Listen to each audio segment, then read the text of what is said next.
दो प्यो पुत्र ट्रेन च करेंदे पए सफर हुण पुत्र नूं थोड़ी भुख लग पई सके बा रेबड़ियां वाला वदा है किवें अल्लाह दा नाम ही रेबड़ियां ते लै दे दुआ वेणा ही खाने वा भट्टी साहब उस पुत्र नूं आख्या भाई मेरा पुत्रा ए कोई रेबड़ियां तो या खाने वाल दियां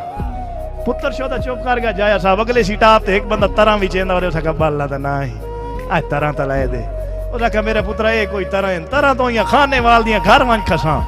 त्रीए सीटा ते मुख्तसर कीसा एक बंदा दाल करारी लाई वो सकब्बा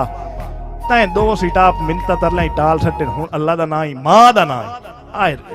दाल करारी ते उस आखे मेरे पुत्र ये कोई दाल करारी तो खाने वाल दी कैश बिरा दो घर पड़ गया पैदल पुत्र हुन सफर दा थक्यो आई जिवें भी आई उस सवेरे जिद कर छोड़ी भाई मैं स्कूल के ही नहीं जाना ओदी मां आई उस आखे मैं तेरे प्यो नूं दसे तू दस प्यो दावड़े हाँ भाई कर मान लिया स्कूल क्यों न वैणो सका सफर दा थको आ आई स्कूल कोई न वैणा उस कहता है वैणा मैं सोटा चाह तो चाल है मैं नहीं वैणा सका बड़े लगा वहीं तेरा प्यो ना उस तू कोई प्यो है प्यो तो है घर बार लुटा के बैठा हाँ संगतां दे कारोबार उत्ते जेड़ा मिलिया चोर ते ठग मिलिया खुद गर्ज दे संसार उत्ते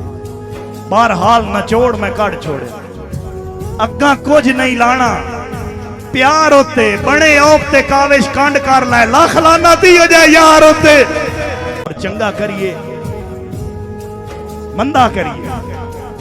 अपना मन ना गंदा करिए प्यार दी खातिर बहु कुछ कीता है चल काविश कोई धंधा करिए कि मेरा वेख के वक्त मिसाली हाँ दिया साड़िया सड़दा मैना है दिल चाहता है दिल च बह के सप दिया पुत्रा लड़दा वैना है पैरों वाणिया पैरां दे विच ढिंगरी बन के अड़दा वैना है मैं तेरी काविश इज्जत करे ना तू बंदा